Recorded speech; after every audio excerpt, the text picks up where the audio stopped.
Karibu nanone nk'uko bisanzwe kuri Key Property Rwanda, nanone aho dukomeje kubazanira amazu meza ndetse agurishwa ku biciro byiza. Uyu munsi rero twakoze tujya Kimironko, aho bita mu Bibare. Turi hafi y'isoko rya Kimironko, ni iminota itarenze 3 ukagera hano turi kuri ino nzu.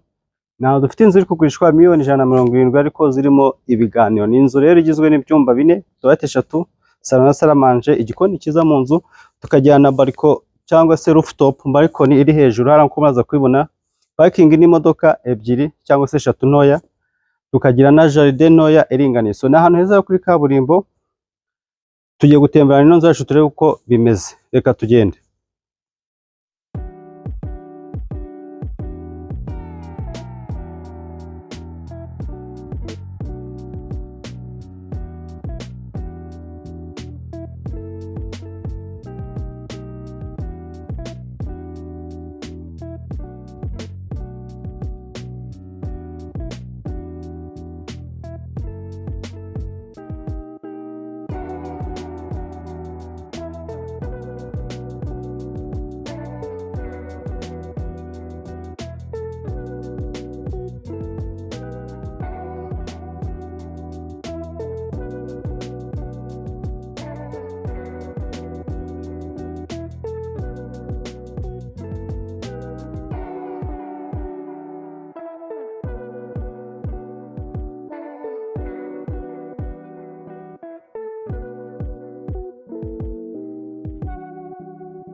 Uko mukona rero hano turi ni hanze y'inzu, nuvuga ngo uturutse kuri kaburimbo umanuka hano ukabugeze hanga, wana ko na gahanda bashobora gushyamo kaburimbo mu gihe gito. Reka twinjire tujye mu nzu imbere turebe seho bimeze bite. So tuturutse hanze rero kuri gate yacu nuko imeze, wana ko dufite gate nziza ikomeye wakishimira kuba ufite iwawe mu rugo. Reka tujye mu nzu imbere turebe. Iyi ni parking nkuko muri kubona, iyo no parking dufite, parking nini, tukagira rooftop hejuru muraza kwibona. Tuvuye muri parking tukaza kuri ruhande aho dufite jardin ntoya iringaniye, ariko wana ko ni jardin bari gukora cyangwa se bakoze izakura ikajya hejuru. So tuvuye hano rero reka tuzamuke rooftop mbere ko tujya mu nzu turebe se bimeze bite. So reka tugende rooftop hejuru turebe.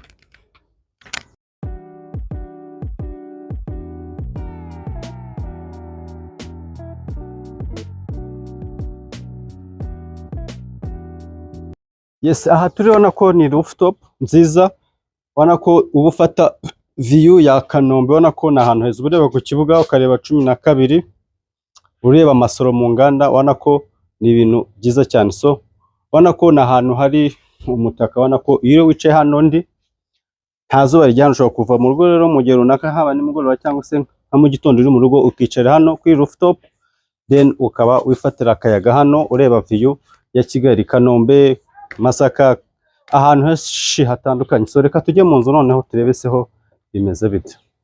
Reka noneho mbere ko tujya mu nzu imbere, reka tubanze turebane ino bariko hano ndi. Urabona ko dufite bariko nziza yisanzuye hanze. So urabona iyi bariko ni nini. Aha dufite office yo mu rugo, mu gihe uri mu rugo se cyangwa se nyurugo ari mu rugo, mu gihe yakoye mu rugo ni office yakoresha. Urabona ko no office nziza cyane. So tuve hano reka tujye no mu nzu imbere nyirizina turebe seho bimeze gute. So reka tujyane mu nzu imbere tureba, ariko wana ko tukinjira hano dufite uru rugi rwacu ufungura, wana ko mu buryo bumeze uko nguko, wana ko ni ibintu byiza cyane. Reka tujye mu nzu muri salo. Wow, wana ko iyi ni inzu nziza yisanzuye ya famille. Reba salo, wana ahantu ndi hano hose, wana ko iyi ni salo. So idesigninze neza, ifite amatara ahinduranya urumuri mu buryo butandukanye. Aha tukagira igice cya TV stand nkuko muri kubona imeze neza. Aha ngaha naho ifitemo amatara atanga ishusho nziza hano mu nzu. Tukagira hejuru gypsum parafo imeze neza, n'aha naho tukagira kano gakuta se cyangwa se aka gace gafite urumuri rumeze uko nguko, nako bitanga isura nziza. So tuvuye rero muri salo, reka tujyane muri salamanje no mu gikoni dukomeze turebe ubwiza bw'iyi nzu. Salamanje tureba, ariko ubona ko salamanje yacu na salo ubona ko dufite aka kantu bakoze hano k'imbaho kameze neza gatandukanya salo na salamanje. Reka twinjire turebe muri salamanje. So urabona ko ahandi ni salamanje, urabona ko naho ni ahantu heza cyane, tukagira hano ho gukarabira. Ko ahangaha dufite aka kantu keza ko gukarabiramo, urabona ko dufite amazi afite umuvuduko mwiza cyane, urabona ko ikibazo cy'amazi ahazi ikibazo. Wamara gukaraba tukagira miruwari, urabona ko ni miruwari bireberamo mu gihe umaze gukaraba ukaba wakihanagura. Tuvuye hano rero reka tujye no mu gikoni turebe. Cyiza kiri open ariko bitari cyane, urabona ko ni igikoni cyiza cyisanzuye gifite utubati twiza tw'umweru, ubona ko gifatanye na salamanje. Ushobora kuza rero ibintu byawe wateguye by'amafunguro ukabishyira ngaha usavinga abantu bahano. Urabona ko nacyo ni igikoni cyiza gifite urumuri rwiza nk'uko muragenda mubibona. Tukagira uyu mwanya mwiza hano nko gushyira, ubona ko aha naho kujya oven, ubona ko ni ibintu byiza cyane. Twamara kugira oven tukagira n'uyu mwanya mwiza nawo gushyiramo firigo yacu. So ububati bwiza buhagije, ubona ko dufite aho kogereza, tukagira naho kubika, ndetse naho washobora gukoresha hano usavinga amafunguro yawe. Tukagira n'ububati rero bwiza bumeze neza, ubona ko buhagije kandi butanga isura nziza, ubona ko bufite kara nziza y'umweru. So uru ruhande narwo rero tukagira ku bantu bakenera stock, naho tuhagira stock y'igikoni, urabona ko ni ibintu byiza cyane. Iyi ni stock y'igikoni rero, bigatanga isura nziza cyangwa se bigatuma inzu yacu ikomeza kuba inzu nziza. So tuvuye rero hano mu gikoni, reka dutangirane tubayo mu byumba turebe.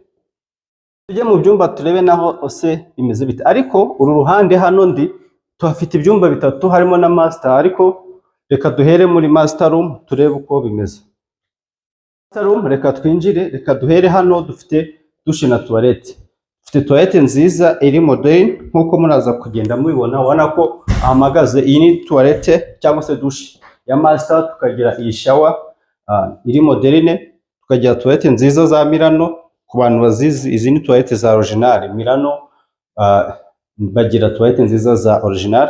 Tukagira aho gukarabira hano nkuko muri kubona, ubona ko iyi nzu ifite ibikoresho byiza, ubona ko ni ibintu byiza cyane. Naho tukagira miruwari yo gukoresha mu gihe wireba. So tuvuye reka tujye mu cyumba nyirizina turebe seho bimeze bite. Twagiye mu cyumba, hano ko iki ni icyumba. Wow, reba master room, ni icyumba cyiza kinini, parafo ni gypsum, nacyo amatara meza atanga urumuri rwiza, chandelier, ubona ko ni ibintu byiza.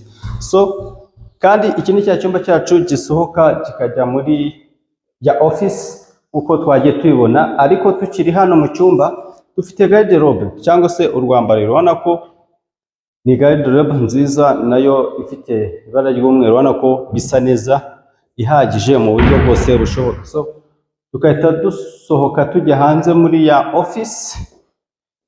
Office yacu iri hano, ukiva muri master room usohoka uza muri office mu gihe, ariko dufite imiryango ibiri, ushobora guca hanze cyangwa se wanyuze mu cyumba ukaza muri office, ukava muri office uza ukagisesinga hano kuri yambari. Kubona ko ni ibintu byiza. So reka rero tuvuye hano, reka tujyane turebe mu bindi byumba turebe uko bimeze.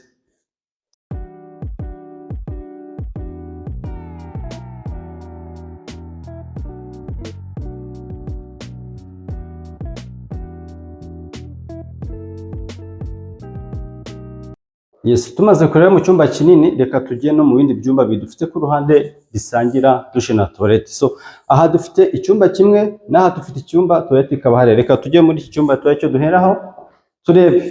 Kandi akarusho, iyi nzu buri cyumba gifite garde-robe. So urabona ko ni ibintu bimeze neza cyane, biduha ishusho nziza. So ubona ko nacyo ni icyumba cyiza gifite garde-robe nziza, nayo ubona ko ni ibintu wakwifuza cyangwa se ni ahantu hameze neza nka famiye nakwifuza kuba. Reka dukomeze tujye no mu kindi cyumba turebe. So ariko tukiri hano, ubona ko turi muri corridor.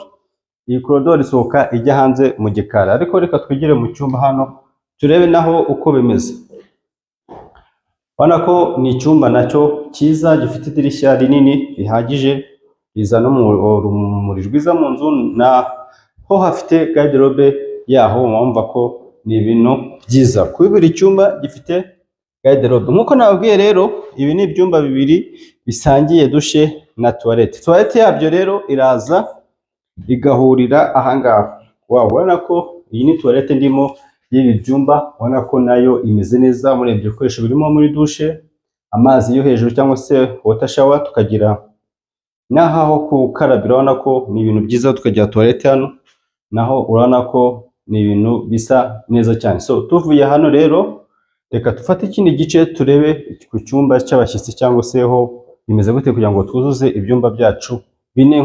Yes, reka twinjire hano naho kuri uruhande turebe icyumba cya nyuma cya kane cy'abashyitsi se ho bimeze bite. So tukinjira aha dufite dushe na toilette. Iki cyumba kirihariye n'icyumba cy'abashyitsi, ubona ko nacyo ni icyumba cyiza gifite dushe, ibikoresho byiza. Ikintu nakunda ino nzu, ibikoresho byabo ubona ko ifite ibikoresho bya quality. Urebye amashawa, urebye amatoilette, amasinki, ubona ko ni ibintu byiza cyane. So tuvuye muri toilette rero, aha tuhafite naho icyumba nyirizina. Ubona ko iki cyumba ni icyumba cyiza kinini gifungukira idirishya rireba hanze kuri parking, ndetse bituma haza urumuri rwiza mu nzu kuko ifite amadirishya meza manini.